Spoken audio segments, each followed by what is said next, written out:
অনেক কাল আগের কথা।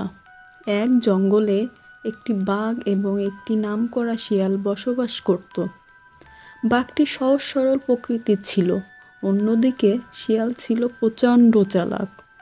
সে সবার আগে চালাকি করে আনন্দ পেত এবং মনে মনে নিজেকে বনের রাজা মশাই মনে করে প্রচুর ফিল নিতেন। কাকতালীয়ভাবে হঠাৎ করে একদিন বাঘ এবং শিয়ালের দেখা হয়ে যায়। দূর থেকে শিয়াল দেখতে পেল বাঘ আসছে।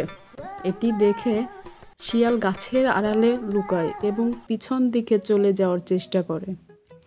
বাঘ শিয়ালকে পালাতে দেখে পিছু নেয় এবং ডেকে বলে, এই যে শিয়াল, আমাকে দেখে লুকাচ্ছিলে কেন? লুকাচ্ছি না বাঘ মামা, আপনি এই বনের রাজা, তাই আপনাকে দেখে সম্মান জানাচ্ছিলাম। বনের সব পশু পাখিদের মুখে তোমার খুব নাম ডাক শুনেছি। মানে আমার? হ্যাঁ, তুমি নিজেকে খুবই বুদ্ধিমান মনে করো। বনের ভেতর একমাত্র আপনিই শক্তিশালী এবং বুদ্ধিমান, সেখানে আমি শিয়াল নগণ্য মাত্র। বাঘ শিয়ালের কথা শুনে মনে মনে খুব খুশি হলেন, কিন্তু বাঘ ছেড়ে দেওয়ার পাত্র না। সে বনের রাজা, তার ক্ষমতা দেখানোর জন্য শিয়ালকে বললেন, তুমি বনের সব পশু পাখিদের ডেকে বলে দাও এই বনের রাজা আমি, এবং সেদিক থেকে আমার বুদ্ধিও বেশি। তারা যেটা মনে করে সেই ধারণা ভুল ছিল। বাঘের কথা শুনে শিয়াল মনে মনে চিন্তা করলেন, দাঁড়াও বাঘ, তোমাকে আমি মজা দেখাচ্ছি।